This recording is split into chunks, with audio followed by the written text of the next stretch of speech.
अभी देखिए, वक्ता जब आपसे कोई बात कहता तो उसके विषय में प्रमाण देता है, लेकिन घूमकर कहीं आ जाते हैं। मैंने आपको सारे प्रमाण दिए, लेकिन घूमकर कहां आ रहा हूं, गंगोत्री आपको ले गया ना। तो आपको वक्ता बनते हुए जो बात कहते हैं, विषय के अंदर दूसरे प्रसंग जोड़ने हैं विषय को प्रभावी बनाने के लिए, लेकिन फिर वापस कहीं आना है, वहीं पर आना है जहां से आपने छोड़ा था। तो गंगोत्री पहुंचे, गंगोत्री में साधना की, और साधना की तो केवल एक कंबल, नीचे पत्तों की सैया, सांप और बिच्छू वहां पर निकलते। पानी भी लेना है तो 2.5 किलोमीटर नीचे उतरना है। एक बार पानी भर लिया कमंडल के अंदर, डोलू के अंदर, और दिन में केवल एक समय भोजन करना। एक छोटा सा स्टोव, उसके अंदर कोई चावल कुछ उबाल लो, बिना नमक बिना मसालों का भोजन करना। ऐसी कई वर्षों तक पूज्य स्वामी जी महाराज ने, पूज्य आचार्य जी ने साधना की, तपस्या की। वो गुफा अभी भी है, इंटरनेट के ऊपर आप देखोगे तो आपको मिल जाएगी। अभी जाकर देखोगे तो बड़ी शक्ति लगानी पड़ेगी। गंगोत्री के कपाट तो बंद होने वाले हैं। हमारा तो जाने का सौभाग्य मिला है, हमें गंगोत्री गोमुख जाने का सौभाग्य मिला। तो वहां पर साधना की। साधना करते करते कई बार घूमते घूमते कुछ लोग पूज्य स्वामी जी को मिले, वो बीमार थे। पूज्य स्वामी जी महाराज ने कहा कि प्राणायाम कर लो। प्राणायाम करने से वो ठीक हो गए। तो पूज्य स्वामी जी और पूज्य आचार्य जी के मन में ऐसी ईश्वरीय प्रेरणा हुई कि तुम यहां गंगोत्री में साधना करोगे तो केवल तुम दोनों को मोक्ष मिलेगा। महर्षि दयानंद ने भी अपने मोक्ष की चिंता नहीं की, उन्होंने समाज की सेवा की। हम दोनों महर्षि दयानंद के शिष्य हैं, तो हम केवल अपना मोक्ष नहीं चाहेंगे, हमें अपने साथ साथ दुनिया के करोड़ों लोगों को भी मोक्ष दिलवाना है, उनको ज्ञान देना है, कल्याण देना है। इसलिए पूज्य स्वामी जी महाराज और पूज्य आचार्य जी अपने मोक्ष का मार्ग छोड़कर नीचे आ गए। जगह जगह लोगों को आयुर्वेद का, योग का ज्ञान देते, नशा मुक्ति करवाते। हरिद्वार की झुग्गी झोपड़ियों के अंदर पूज्य स्वामी जी महाराज अपने हाथ से झाड़ू लेकर सफाई अभियान चलाते। असम के बोडोलैंड में, दूर दराज के इलाके में, द्रोणगिरी में पूज्य आचार्य जी, पूज्य स्वामी जी महाराज जो हवन यज्ञ करवाते, उससे जो 1000, 2000, 5000 लोग रुपए मिलते, उससे दवाई खरीदते, उसकी दवाइयां बनाते, उसका चूर्ण बनाते, उसकी दवाइयां बनाकर, औषधियां बनाकर, ट्रेन के डिब्बे में जनरल क्लास में बैठकर असम में जाते, वहां जाकर लोगों को योग सिखाते, आयुर्वेद की चिकित्सा करते। ऐसा संघर्षमय जीवन पूज्य स्वामी जी महाराज ने जिए। जब इसी प्रकार से घूम घूम के पूज्य स्वामी जी महाराज सेवा कर रहे थे, तो ये आश्रम जो दिव्य योग मंदिर, विश्व ज्ञान मंदिर, यहां पर पूज्य स्वामी कृपालु देव जी महाराज के शिष्य थे पूज्य स्वामी शंकर देव जी महाराज। ये आश्रम 1.5 एकड़ का आश्रम है, 1.5 एकड़ का। इसमें ये जो बिल्डिंग बनी हुई है, इसमें कुछ 15-20 छोटी छोटी कोठड़ियां, कमरे बने हुए हैं। उन कमरों के ऊपर 1990, 92, 95 तक किराएदारों ने कब्जा कर लिया। कोई बंदूक रखता, कोई पहलवान है, और पूज्य स्वामी शंकर देव जी महाराज उस आश्रम को खाली भी नहीं करवा पा रहे। आश्रम में कोई सेवा, कोई आमदनी का साधन नहीं, कोई दान का साधन नहीं। आश्रम में ऐसे फाके कि आश्रम में सुबह भोजन मिल जाए तो शाम के भोजन की गारंटी नहीं। शाम को बन गया तो सुबह मिलेगा कि नहीं मिलेगा। आटे का पीपा खाली है, जलाने के लिए लकड़ियां नहीं। आश्रम में एक टॉयलेट, वो टॉयलेट का गड्ढा भी रुक जाता है, बार बार भर जाता है। तो ऐसी विपरीत परिस्थितियों में आश्रम था। जब पूज्य स्वामी शंकर देव जी ने देखा कि यह आश्रम जो पूज्य कृपालु देव जी महाराज की विरासत है, इसके ऊपर तो चोर उचक्कों का कब्जा हो जाएगा, मुझे योग्य शिष्य चाहिए, तो उनकी नजर पूज्य स्वामी जी, पूज्य आचार्य जी पर पड़ी। उन्होंने कहा कि आप इस आश्रम की व्यवस्था को संभाल लो। पूज्य स्वामी जी और पूज्य आचार्य जी ने कहा कि यदि हमें आश्रम ही बनाना होता, व्यवस्था संभालनी होती, तो हम अपने माता पिता का खेत, उनके स्थान को ही संभाल लेते, अपने गुरु के आचार्य, पूज्य आचार्य बलदेव जी महाराज के गुरुकुल को संभाल लेते। उन्होंने कहा हमारी इच्छा तो घूम घूम कर कल्याण करने की है। जब पूज्य स्वामी शंकर देव जी महाराज ने गुरुदेव कृपालु देव जी महाराज के बारे में बताया कि क्रांतिकारियों का स्थान है और यहां से आपको सेवा करनी है, तो हरिद्वार में कम से कम सेवा करो, तो इसी को बेस कैंप बनाकर सेवा कर लीजिए। तो उनके आग्रह पर पूज्य आचार्य जी और पूज्य स्वामी जी महाराज ने कनखल आश्रम को अपनी कर्म भूमि बनाया। यहां पर पूज्य आचार्य जी ने बैठना शुरू किया। लोग दिखाने के लिए आते, फ्री में दवा दी जाती थी। नहर के पास कई कई किलोमीटर की लाइन लगनी शुरू हो गई। निशुल्क दवा देते लोग, कुछ ऐसे ही कि पूज्य आचार्य जी उस समय ऐसा लगता था कि कम उम्र के नौजवान हैं, तो लगता कि इनको क्या ज्ञान होगा। कुछ लोग दवा खाते, उनको आराम होता, एक व्यक्ति 10 को भेजता। कुछ लोग जिनको फ्री में दवा मिलती थी, वो फ्री की दवा की कीमत नहीं समझते, बाहर निकलते और निकलकर गंगा जी में डाल देते। तो फिर ये तय किया कि लागत मूल्य लिया जाए। लागत मूल्य लेंगे, गरीबों को निशुल्क दें, लेकिन समर्थ व्यक्तियों से लागत मूल्य लेंगे तो बेकार के परेशान करने वाले लोग नहीं आएंगे। तो कनखल में दवाइयां पहले हाथ से बनाते थे पूज्याचार्य जी, पूज्य स्वामी जी। पूज्य स्वामी जी महाराज ने जब पहले लोगों को योग सिखाया तो 2 व्यक्ति आए योग सीखने के लिए, केवल 2 व्यक्ति। आपके पास भी यदि योग की कक्षा में केवल 2 व्यक्ति भी योग सीखने के लिए आते हैं तो आपको निराश नहीं होना। पूज्य स्वामी जी महाराज जब 2 व्यक्तियों को योग सिखाना शुरू करके दुनिया के 200 देशों में 200 करोड़ लोगों को योग सिखा सकते हैं, तो आप भी 2 व्यक्तियों से 2 लाख तक तो जरूर पहुंचेंगे। तो 2 व्यक्तियों को योग सिखाया, उनको लाभ हुआ तो 2 से 20 हुए, 20 से 200 हुए। कुछ गुजरात के लोग आए, उन्होंने देखा कि योग से बड़ा फायदा है, तो उन्होंने पूज्य स्वामी जी महाराज को कहा कि गुजरात के हमारे आर्य समाज में आप आ जाइए, आप हमारे भवन में आ जाइए। वहां पर उन्होंने योग सिखाना शुरू किया। वहां से 2 से 20 हुए, 20 से 2000 हुए, 2000 से 20,000 हुए, 20,000 से 2 लाख हुए, और ये यात्रा ऐसे ही चली। तो आज पूज्य स्वामी जी महाराज ने देश के सभी क्षेत्रों में कार्यक्रम शुरू किया, और रांची में, पटना में, धनबाद में, काठमांडू में, दिल्ली में, रोहतक में, हिसार में वो संख्या जो कुछ 100 की होती थी, वहां पर 5-5 लाख लोगों ने भोर में उठकर योग करने का काम किया। जब पूज्य स्वामी जी महाराज योग शिविर लगाने की बात करते और आयोजकों से कहते कि 5 बजे योग करवाएंगे, तो लोग कहते, आयोजक कहते कि 5 बजे तो कोई नहीं आएगा। 5 बजे तो अगर हेमा मालिनी का कार्यक्रम हो तो लोग सुबह उठकर तो नाच गाना देखने के लिए नहीं आएंगे। उसी भारत में जो आलस्य में था, जो प्रमाद में था, जो सोया हुआ था, उस भारत को सुबह सुबह 5 बजे उठाने का काम यदि किसी ने किया है तो परम पूज्य स्वामी जी महाराज ने किया। 5 बजे पूज्य स्वामी जी महाराज ने लोगों को उठाया, तो लोगों ने 3 बजे उठना शुरू किया, और 3 बजे उठकर पूज्य स्वामी जी महाराज ने लोगों को जगाया। सड़कें जाम हुई। माधुरी दीक्षित और हेमा मालिनी का नाच गाना देखने के लिए जो लोग उठने के लिए तैयार नहीं थे, उन लोगों को योग के लिए उठाने का काम यदि किसी ने किया तो परम पूज्य स्वामी जी महाराज ने किया, पतंजलि योगपीठ ने किया। तो ऐसे ये यात्रा शुरू हुई। जब 2005 में पूज्य स्वामी जी महाराज ने देखा कि मैं केवल योग करवाऊंगा, तो मैं तो 7-7 दिन अगर एक जिले में सिखाऊंगा तो 500 जिलों में जाने के लिए ही मुझे कई साल लग जाएंगे। मैं योग सिखाऊंगा तो दुनिया में तो योग नहीं, हर देश के हर गांव में, हर तहसील में तो योग नहीं पहुंचा पाऊंगा। बहुत से लोगों ने कहा कि आप अगर अपनी सारी विद्या दूसरों को सिखा देंगे, तो तब तक भारत में क्या परंपरा थी कि किसी वैद्य को कोई दवा पता है तो वो खुद ही दवा बना के देता था, दूसरे को नहीं बताता था। किसी के पास कोई गुरु, कोई विद्या है तो वो कहता था कि मैं अगर दूसरों को बता दूंगा तो मेरा महत्व खत्म हो जाएगा, मैं अपने पास रखूं।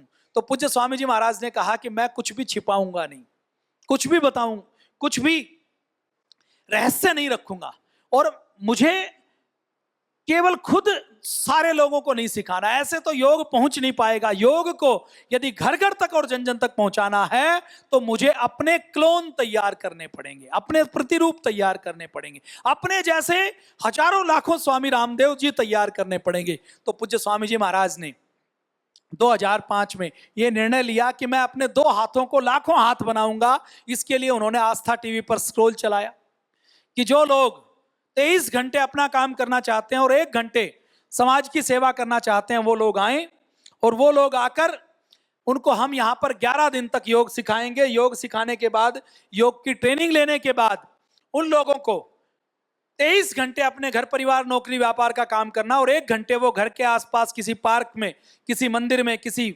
गुरुद्वारे में, किसी बैंक्वेट हॉल में, किसी विद्यालय में, किसी लॉन में, किसी के घर में, किसी की छत पर खुद योग करेंगे और दूसरों को योग करवाएंगे। ऐसा जो संकल्प लेते हैं उन लोगों को हम यहाँ पर योग शिक्षक बनाएंगे। और पहला कैंप जुलाई, अगस्त, सितंबर 2005 में भूपतवाला में बनाया गया। उस समय ये अपना केवल ये आश्रम था छोटा सा, अब इसके अंदर तो 200 व्यक्ति बैठ सकते हैं। 200 व्यक्तियों में यदि पूज्य स्वामी जी महाराज 7 दिन लगाएंगे, 11 दिन लगाएंगे तो लोग तैयार नहीं होंगे, हजारों साल लग जाएंगे। पूज्य स्वामी जी महाराज इतने दूरदर्शी हैं, उन्होंने देखा कि पूरे देश में योग पहुंचाना है तो हजारों व्यक्तियों को तैयार करना पड़ेगा। तो भूपतवाला में उन्होंने टेंट लगाया, बांस का टीन लगाकर, सारी धर्मशालाएं किराए पर ली और 1100 लोगों को पूरी भारत से सेलेक्ट किया।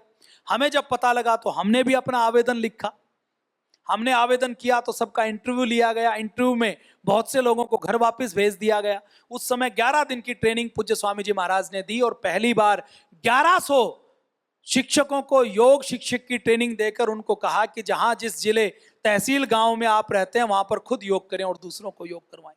मैं भी यहां पर आया था तो हमने भी जाकर वहां पर हिसार में योग की कक्षा लगानी शुरू की। 2006 में फिर पतंजलि योगपीठ का उद्घाटन हुआ और 2,500-3 हजार लोगों को तैयार किया गया। 6,000 लोग पूरे देश में पूज्य स्वामी जी महाराज के योग शिक्षक तैयार हुए। 2006 में ही वृंदा करात का मामला हुआ। वृंदा करात ने, वामपंथी लोगों ने, मजदूरों ने कहा कि हमारी तनख्वाह बढ़ाओ, बाबा रामदेव तो हड्डियों में मिलावट करते हैं। तो वामपंथियों ने जब उस समय, देखिए ये जो वामपंथी और देशद्रोही लोग हैं ना, ये बहुत तेज होते हैं। ये 20 साल पहले योजना बनानी शुरू करते हैं। वो अगर सनातन धर्म में किसी व्यक्ति को देखेंगे ऊर्जावान है, ये कुछ बड़ा काम करता है, तो उसको पहले से ही विवादित करेंगे ताकि उसकी भ्रूण हत्या की जा सके।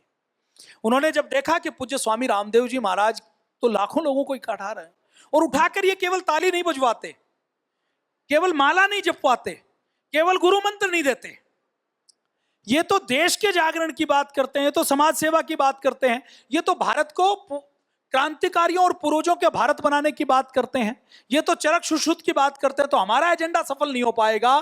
तो वामपंथी लॉबी ने वृंदा करात को, मजदूर संगठनों को हथियार बनाकर पतंजलि योगपीठ में यह आरोप लगाया कि बाबा रामदेव जो दवा बनाते हैं उसमें आदमी की खोपड़ी को मिलाते हैं।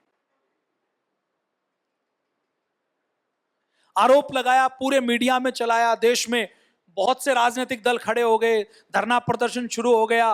बाबा रामदेव मुर्दाबाद, पतंजलि योगपीठ मुर्दाबाद, आचार्य बालकृष्ण मुर्दाबाद। दिव्य फार्मेसी के पतंजलि आश्रम के गेट के ऊपर जो राजनीतिक लोग हैं, जो स्वार्थी लोग हैं, वामपंथी लोग हैं, उन्होंने धरना देना शुरू किया। अब आप बताइए, पतंजलि योगपीठ में हीरे की भस्म बनाई जाती है, सोने की भस्म बनाई जाती है, तो टनों में हीरा और सोना खरीदा जाता है। अगर किसी दवा में मानव की खोपड़ी मिलाएं, इतनी खोपड़ियां कहीं से आएंगी?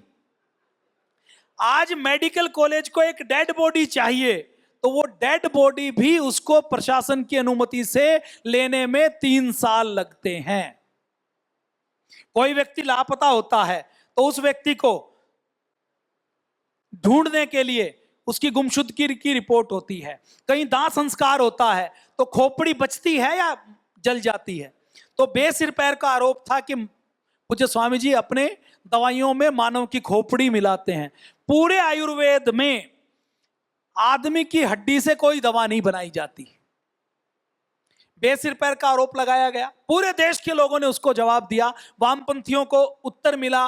और यह हुआ कि 2006 में यदि भारत के 50 करोड़ लोग पूज्य स्वामी जी को जानते थे, तो 2006 में वृंदा करात का भला हो, उसने ऐसा विवाद किया कि देश के 100 करोड़ लोग पूज्य स्वामी जी को जानना चाहिए। ये जितने विवाद होते हैं उससे पतंजलि का नुकसान नहीं होता, जितने विवाद होते हैं हर बार, जैसे सोना है ना, उसको जब जब तपाया जाता है तो सोना निखरता है ना। सोने को शुद्ध करना हो, चमकाना हो, तो उसके ऊपर पेंट नहीं किया जाता, पॉलिश नहीं की जाती। सोने को शुद्ध करना हो तो उसको अग्नि में तपाया जाता है, और जितना उसको तपाया जाता है उतना ही और वो निखरता है। ऐसे ही जब जब आंदोलन हुए, जब जब आरोप लगे, जब जब विवाद हुए, पतंजलि और ज्यादा निखर कर आया है और ज्यादा आगे बढ़ा है। तो वृंदा करात का आंदोलन हुआ 2006 में। तो पूज्य स्वामी जी महाराज ने देखा कि पूरे देश में लाखों लोगों को जगाना पड़ेगा, तो 2006 में पहली बार पतंजलि योग प्रशिक्षण समिति के नाम से पहला संगठन बनाया। पूज्य स्वामी जी महाराज ने एक ऐसे ही कैंप लगाया, और कैंप लगाकर उस समय फेज 2 तो बन गया था, लेकिन फेज 2 के अंदर भी ऐसा कोई बड़ा भवन नहीं था जहां पर कई हजार लोग बैठ सकें। फेज 1 बन गया था, फेज 2 नहीं बना था। फेज 2 2008-9 में बनाया गया था। तो पूज्य स्वामी जी महाराज ने भूपतवाला में फिर लोगों को बुलाया, और लोगों को बुलाकर कहा कि आप लोग आइए। हर जिले के व्यक्तियों को बुलाया, आप लोगों की बैठक करेंगे, और बैठक करके आपके जिले में जो अच्छा काम करेगा, जो ज्यादा समय देगा, जो ज्यादा समर्पित होगा, जिसने ज्यादा कैंप लगाए होंगे, जिसकी ज्यादा योग की कक्षा लगी होंगी, ऐसे व्यक्तियों को हम जिला प्रभारी, राज्य प्रभारी आएंगे। 600 जिलों में लगभग 300 जिलों से लोग पहुंचे। साउथ से नहीं पहुंचे, जम्मू कश्मीर से नहीं पहुंचे, हरियाणा के कुछ जिलों से पहुंचे, कुछ जिलों से नहीं पहुंचे, उत्तर प्रदेश के कुछ जिलों से आए, कुछ जिलों से नहीं आए। और उन लोगों से पूज्य स्वामी जी महाराज ने एक एक जिले के लोगों को इकट्ठा किया कि जैसे यहाँ पर आए हैं, तो मैं आपसे कहूँ कि मेरठ से कितने लोग आए हैं, हाथ खड़ा करो। किसी एक जिले को, एक राज्य को कहा, उनमें राज्य प्रभारी और जिला प्रभारी का उनको दायित्व दिया गया और उनको कहा कि जिन जिलों में संगठन नहीं है वहां पर जाकर आपको कैंप लगाना है। तो पहला संगठन बना पतंजलि योग प्रशिक्षण समिति। फिर 2007 में पूज्य स्वामी जी महाराज ने कहा कि सबको हरिद्वार बुलाएंगे तो समय बहुत लग जाएगा, अब हमने ट्रेनर तैयार कर दिए हैं। तो पूज्य स्वामी जी महाराज ने एक सिलेबस बनाया,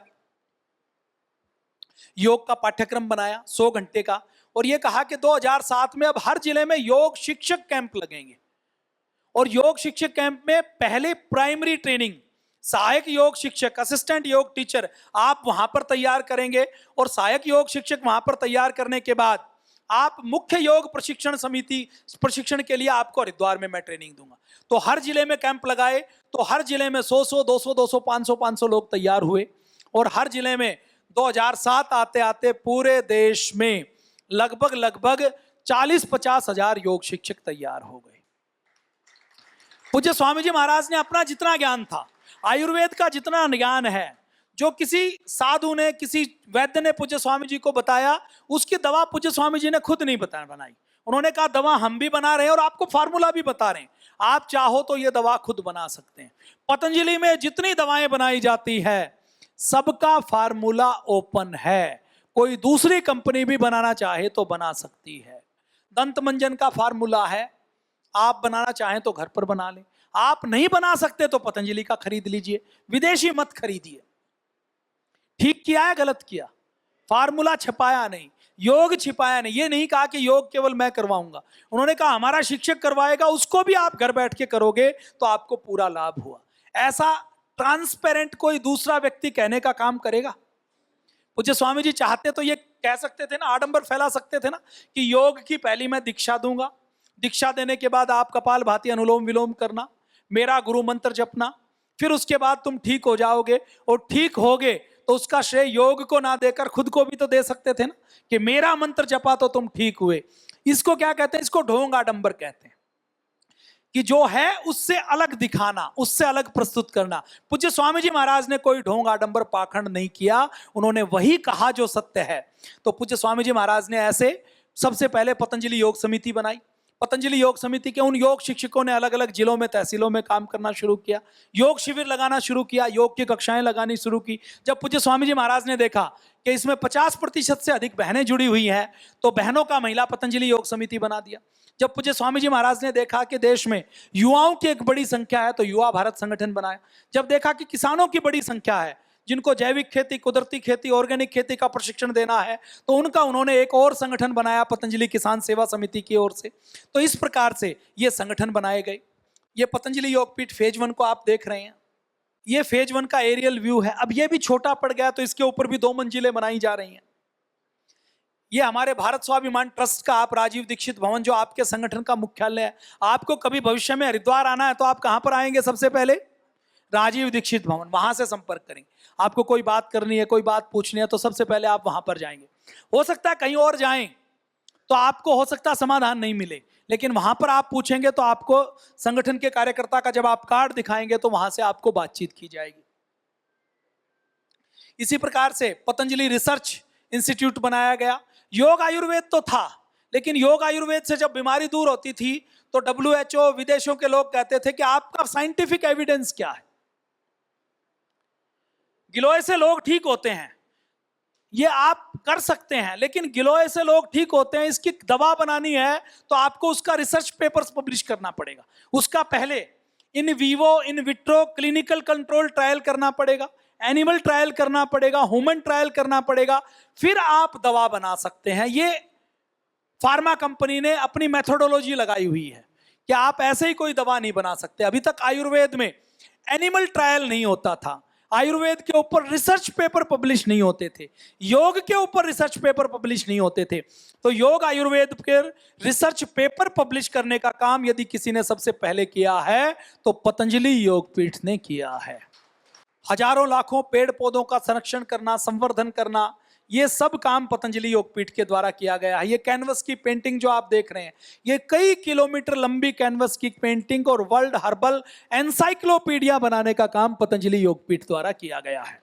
केमिस्ट्री की लैब, बायोलॉजी की लैब, माइक्रोबायोलॉजी की लैब, नैनो टेक्नोलॉजी की lab, animal facility, plant identification. Patanjali ऐसा पहला संस्थान है जिसने देश और दुनिया में जितने पौधे हैं उनका वर्ल्ड हर्बल एनसाइक्लोपीडिया बनाने का काम किया है। पतंजलि औषधीय उद्यान, पतंजलि ग्रामोद्योग न्यास। पतंजलि ग्रामोद्योग न्यास का क्या काम है? पतंजलि ग्रामोद्योग न्यास, देखिए हमारे देश में पहले कभी गौशाला होती थी? हमारे देश में पहले कभी गौशाला होती थी क्या? उत्तर दीजिए। गौशाला से गाय बच सकती है क्या? सोच के उत्तर देना। आपको विवेकशील बनना है। आपकी सोच का स्तर दूसरों संगठनों से अलग होना चाहिए, दूसरे व्यक्तियों से अलग होना चाहिए। दूसरे लोग क्या कहते हैं, साधारण हिंदू, कि गौशालाओं से गोरक्षा होगी। गोरक्षा गौशाला से नहीं होगी। गौशाला भी जरूरी है, लेकिन हमें अपने भारत को ऐसा बनाना है कि गौशाला की जरूरत ना पड़े, हर घर गौशाला बन जाए। पुराने भारत में गौशाला नहीं होती थी, हर घर गौशाला था। गाय की रक्षा गौशाला से नहीं होगी। गाय की रक्षा तब होगी जब गाय इतनी लाभकारी होगी कि व्यक्ति उसको गौशाला में नहीं भेजेगा, व्यक्ति उसको अपने घर के अंदर रखेगा। पुराने समय में गाय इतनी लाभकारी थी कि व्यक्ति उसको छोड़ता नहीं था, उसको लावारिस नहीं भेजता था। पुराने समय में व्यक्ति गाय को गौमाता कह के अपने घर में रखता था। तो अभी गाय को घर में क्यों नहीं रखा जा रहा? क्योंकि किसान के लिए गाय को जो चारा खिलाता है, दूध कम देती है देसी गाय, भैंस ज्यादा दूध देती है, अंग्रेजी गाय ज्यादा दूध देती है। तो पतंजलि ने इसका समाधान निकाला है कि हमारी जो गाय की नस्ल खराब हो गई है, उस नस्ल को यदि ठीक करना है तो हमें गाय की नस्ल को सुधार करने के लिए गाय को ज्यादा दूध देने वाली बनाना है। भैंस से ज्यादा यदि गाय दूध देगी और गाय के दूध का लाभ हम हर व्यक्ति को बता देंगे तो लोग भैंस पालेंगे कि गाय पालेंगे। और यदि हर किसान ने गाय पालनी शुरू कर दी, हर घर में गाय पलनी शुरू हो गई, गाय के दूध के लाभ हमने बता दिए, गाय के दूध से कैसे बीपी कोलेस्ट्रॉल कम होता है, गाय के दूध से कैसे हमारा आईक्यू लेवल बढ़ता है, ये यदि हमने लैब में प्रमाणित कर दिया तो लोग अपने बच्चों को गाय का दूध पिलाएंगे कि भैंस का दूध पिलाएंगे। और जब गाय के दूध की डिमांड बढ़ेगी तो गाय का दूध महंगा बिकेगा कि भैंस का दूध महंगा बिकेगा। और जब गाय का दूध महंगा बिकेगा, गाय की मार्केट तैयार हो जाएगी, गौमूत्र लोग खरीदेंगे, गोबर लोग खरीदेंगे, गाय का घी लोग खरीदेंगे, गाय के घी की लस्सी खरीदेंगे, उसका फ्लेवर्ड मिल्क खरीदेंगे। गाय का जब मार्केट तैयार होगा तो उसके बाद गाय बचेगी या नहीं बचेगी। तो पतंजलि में, पतंजलि ग्रामोद्योग के माध्यम से गाय के ऊपर ऐसी रिसर्च की जा रही है कि गाय तो विदेशी, उसके भ्रूण को देसी गाय, गिर साहिवाल नस्ल की गाय से उसका भ्रूण पहले से तैयार करना, अच्छी देसी गाय का अंडाणु लेना, देसी सांड का स्पर्म लेना, उनको लैब में निषेचित करना, उसका भ्रूण जब बन जाए तो उस भ्रूण को जर्सी गाय में ट्रांसप्लांट करना। तो उससे जो बच्चा पैदा होगा वो जर्सी पैदा होगा कि देसी पैदा होगा? देसी पैदा होगा ना। तो जर्सी से हम देसी गाय बना सकते हैं कि नहीं बना सकते? एक सांड और एक गाय कई अंडे और कई स्पर्म दे सकती है ना। एक देसी गाय को यदि खुद बच्चियां पैदा करे तो 1 साल चाहिए, लेकिन यदि उससे आपको अंडाणु लेकर निषेचित करके जर्सी गाय में पैदा करना है तो कई बछड़ियों को पैदा किया जा सकता है कि नहीं किया जा सकता। तो गाय के भ्रूण पर अनुसंधान करने का काम यदि कोई कर रहा है तो पतंजलि योगपीठ कर रहा है। गौशाला भी पतंजलि चला रहा है। पतंजलि के अंदर 5 से अधिक गौशालाएं हैं, डिकाडला में, हरियाणा में, उत्तराखंड में, असम में, हरिद्वार में। और गौशाला भी ऐसी है जिसमें गाय गद्दों पर रहती है। गौशाला, आपने कोई मल्टी स्टोरी गौशाला देखी है? पतंजलि की जो गौशाला है वो भी मल्टी स्टोरी है, चाहे 3 मंजिल गौशाला है। गायें रैंप से चढ़ती हैं और ऊपर रहती हैं, एक दूसरे तीसरे फ्लोर पर रहती हैं ताकि अधिक गायों को रखा जा सके। गाय के ऊपर रिसर्च करने का कि गाय के मूत्र में सोना होता है, वो रिसर्च करने का काम भी यदि किसी ने किया है तो पतंजलि योगपीठ ने किया है। अभी आदरणीय डॉक्टर नयन जी आए हैं, एक बार डॉक्टर नयन जी का एक बार आप अभिनंदन कर दीजिए जोरदार। ये आदरणीय डॉक्टर नयन जी बहुत वरिष्ठ हमारे वैज्ञानिक हैं। हमारी जो रिसर्च टीम है उसके हमारे जो प्रमुख वैज्ञानिक हैं उनमें से एक हैं, वो आपको बताएंगे पतंजलि रिसर्च के क्षेत्र में क्या काम कर रही है। तो ये काम कोई दूसरी संस्था कर रही है, दूसरी संस्था गौ सेवा करेगी तो कितना सोचेगी कि गाय को चारा खिला दो, गौशाला में दान कर दो, लेकिन उससे गाय की रक्षा नहीं होगी। वो भी करना है, लेकिन उससे ये दूरदर्शी योजना नहीं है। दूरदर्शी योजना क्या है कि 50 साल बाद गौशाला होंगी तो भी गाय बचेगी। गौशाला होंगी तो गौशाला में बूढ़ी गायें आती है, बीमार गायें आती है, गौशाला में दूध पैदा नहीं होता, बूढ़ी और बीमार गायें होगी। गौशाला में हम भाव से, दान से कुछ लाख गौशालाओं का तो लालन पालन कर सकते हैं, लेकिन हर घर में गाय का दूध मिले, यह व्यवस्था तभी होगी जब हर घर में गाय होगी। तो गोबर पर, गौमूत्र से कैसे कीटनाशक बनाए जा सकते हैं, कैसे बीज बनाए जा सकते हैं, तो किसान को बीज कंपनी, खाद कंपनी, कीटनाशक कंपनियों की गुलामी से मुक्त करके बचाने का काम भी पतंजलि योगपीठ कर रहा है। गौ सेवा का बड़ा काम पतंजलि योगपीठ, निशुल्क कुदरती खेती का काम, हमारे अंतर्राष्ट्रीय ट्रस्ट, यूके का हमारा ट्रस्ट, यूएसए का ट्रस्ट, कनाडा, नेपाल, मॉरिशस का हमारा ट्रस्ट, दुबई में, दक्षिण कोरिया में, ऑस्ट्रेलिया में, विदेशों में पूज्य स्वामी जी महाराज ने हजारों कार्यक्रम किए हैं। ये हमारे संगठन पतंजलि योग समिति, महिला पतंजलि योग समिति, भारत स्वाभिमान, युवा भारत, पतंजलि किसान सेवा समिति, हमरो स्वाभिमान, सोशल मीडिया का हमारा संगठन, शिक्षा की क्रांति के ये जो गुरुकुलम जो 400 करोड़ की लागत से बना, जिसमें पूरा मलखम से लेकर, घुड़सवारी से लेकर, तीरंदाजी से लेकर, वेद दर्शन उपनिषद की, भारत के अपनी संस्कृत के साथ साथ अंग्रेजी, जर्मन, फ्रेंच, रशियन से लेकर चाइनीज, मैंड्रीन, ये सारी भाषाएं सिखाई जाती हैं।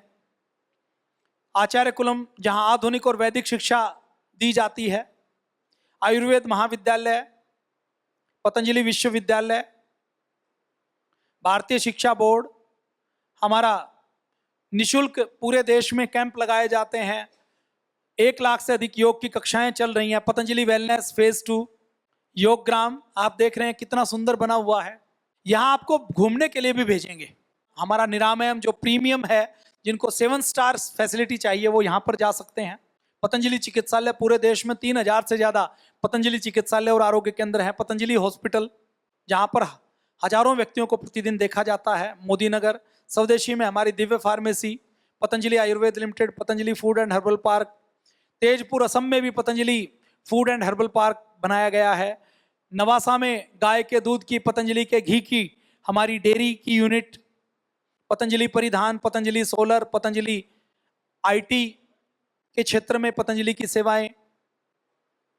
ये पतंजलि का जितना रॉ मटेरियल आता है वो किसान के खेत से आता है। नीम घनवटी बनेगी, तुलसी घनवटी बनेगी, गिलोय बनेगी, तो गिलोय, तुलसी, नीम को कौन निकालेगा? किसान निकालेगा, वनवासी निकालेगा, आदिवासी निकालेगा। क्या किसी विदेशी कंपनी की सप्लाई से आ सकती है? तो पतंजलि की आप गिलोय घनवटी भी खरीदेंगे तो उसका पैसा कहां जाएगा? किसान के पास जाएगा, आदिवासी वनवासी के पास जाएगा। पतंजलि की सेवाएं, बाढ़ राहत में पतंजलि सेवा करती है, केदारनाथ की आपदा में सेवा करती है, अनाथ आश्रम चलाने का काम करती है। पतंजलि के नाम कई विश्व रिकॉर्ड हैं। आयुर्वेद की सेवा, सोशल मीडिया से करोड़ों लोग पतंजलि योगपीठ से जुड़े हुए हैं। पतंजलि पत्रिकाएं छापती है सोशल मीडिया में, आपदा राहत में। 21 जून के 5-5 लाख लोगों के कार्यक्रम पतंजलि योगपीठ ने किए हैं। शहीदों के सम्मान की बात हो तो सबसे पहले पतंजलि योगपीठ शहीदों को सम्मान देती है। वृक्षारोपण हो, रक्तदान शिविर हो, गरीब कन्याओं का विवाह हो, सारी सेवाओं में अकेली ऐसी संस्था है जो हर समय अग्रणी रहती है। बोलिए भारत माता की।